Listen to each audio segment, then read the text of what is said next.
연무장기를 보니까요, 팝업 스토어들이 많이 진입을 했습니다. 디올, 루이비통, 샤넬, 그리고 버버리, 최근에 진로가 있었죠. 팝업 스토어의 진로는요, 저희가 이제 알아보니까 2달 동안 내는 사용료가 6억이었습니다.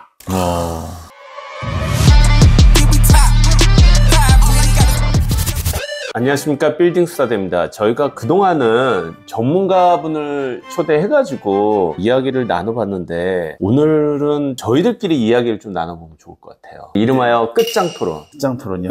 저희가 사실 투자 성향도 좀 다르고 주어진 환경들이 좀 다르잖아요. 생각도 다르고. 이걸 보시는 분들도 개인 사업자도 있고 법인 사업자도 있고 뭐 공동 투자를 선호하시는 분도 있고 다양하신데, 과장님은 개인 사업자를 오래 하고 계시죠? 네. 그리고 우리 김 부장님은 빌딩 컨설턴트로 10년 동안 수많은 고객들을 컨설팅을 해주셨잖아요. 네. 그러다 보니까 우리가 이런 이야기들을 할 때 같은 주제를 가지고 다른 시각으로 이야기를 좀 나눠보면 좋을 것 같아요. 그래서 이야기를 자유롭게 좀 나눠보죠. 성수역 근처를 이제 제가 팠는데요. 최근 7월 14일 날 기사를 보니까 출퇴근길 성수역, 인파 밀집 지옥이다, 이런 내용이 있더라고요. 2010년부터 2023년까지 성수역을 이용하는 이용객 수를 봤는데 계속 올라가고 있는 중이고, 현재는 78,000명까지 올랐습니다. 연무장길을 보니까요, 팝업 스토어들이 많이 진입을 했습니다. 디올, 루이비통, 샤넬, 그리고 버버리, 최근에 진로가 있었죠. 팝업 스토어의 진로는요, 저희가 이제 알아보니까 2달 동안 내는 사용료가 6억이었습니다.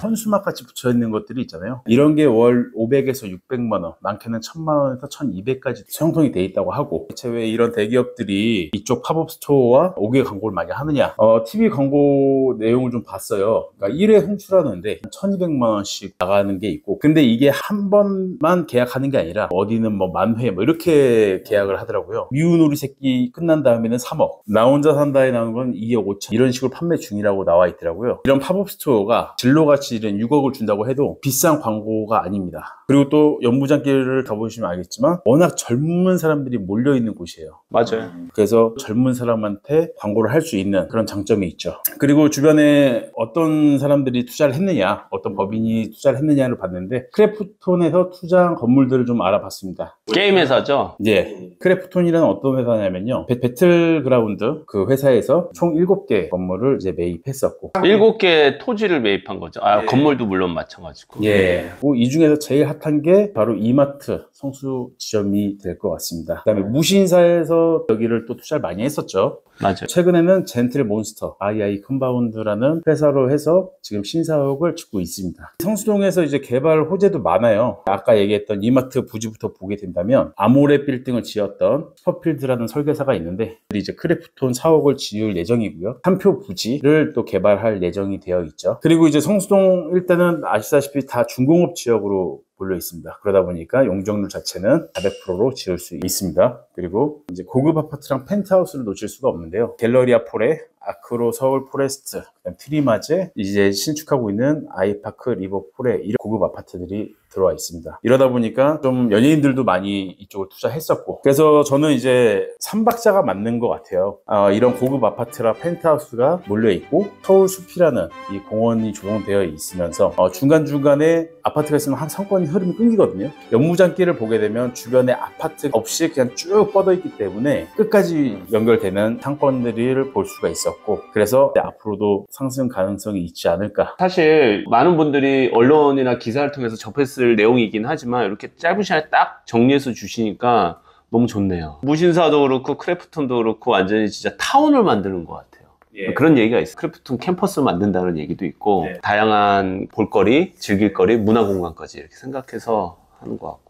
좀 과장님은 어디? 예, 저는 압구정 로데오를 조사를 했는데, 사실 압구정은 뭐 옛날부터 너무 비싸고 유명한 그 상권이어서 세락도 겪었다가 떠올랐다가 이런 부분을 보이고 있는데, 압구정 로데오 같은 경우는 현대아파트가 되겠죠. 얼마 전에 매각 사례를 보면은 60평이 뭐 74억 4천만 원에 거래가 될 정도로, 이게 구축이거든요. 이제 이게 신축으로 들어서면 또 아마 가격이 갱신할 것 같긴 한데, 그만큼 비싼 상권이지 않나 싶기도 하고요. 연무장길하고 비교했을 때 팝업도 요즘 많이 들어오는 걸로 보여지고 있습니다. 도산공원을 중심으로 해서 뭐 유명한 브랜드들이 또 질비하게 들어오고 있기도 하고, 또 최근에는 그 II 컴바인드라고 하는 그 우리가 알고 있는 젠틀몬스터죠. 젠틀몬스터가 일종 일반 주거 지역인데도 평당 2억 8천에 연달아서 두 필지를 사서 네, 주택하고 같이 샀죠. 예. 대출 없이 산 걸로 알고 네, 전액 현금으로. 예. 그래서 로데오가 뜨는 지역이다, 과장님께서는. 그런데 저는 조금 견해가 다른 게 네. 압구정 로데오 비롯해서 압구정동, 뭐 옆에 신사동, 청담동 비롯해서 원래부터 비쌌던 곳이라고 생각을 해요. 맞아요.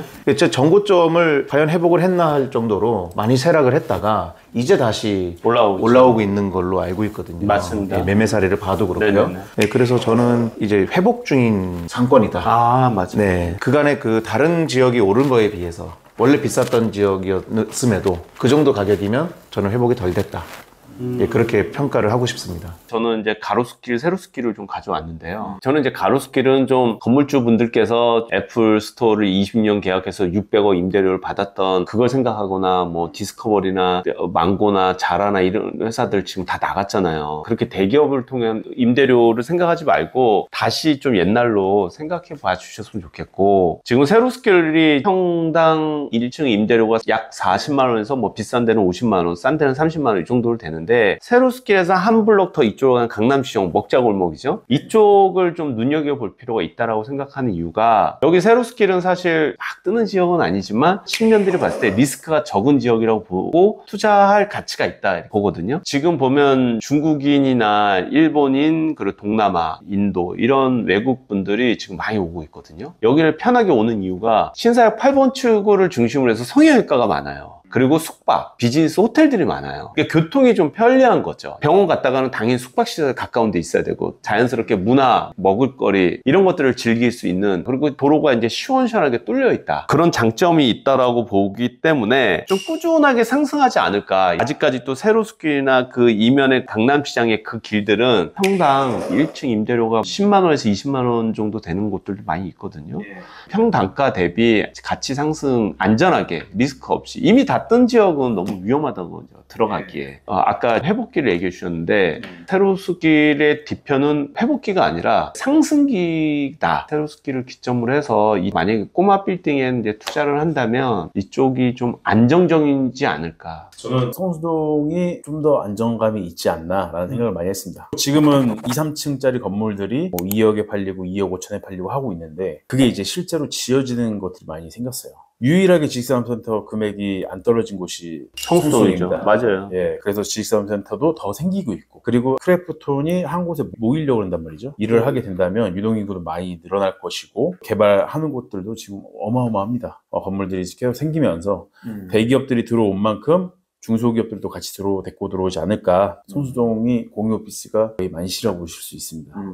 그 정도로 공유오피스도 워낙 잘 돼 있어서 사람들은 유입이 점점 늘어날 것이다. 저는 이제 압구정 로데오를 조사를 하면서 느낀 점이 뭐 이제 회복기이기도 하고 다시 회귀하고 있다는 느낌도 물론 있지만, 몇몇 기업들의 이런 선점 투자들 땅을 샀다 하더라도 이거를 그 주변에 과연 그게 일반화를 시킬 수 있을까? 땅은 또 건물이 올라가면서 가지는 가치도 분명히 있는 거거든요.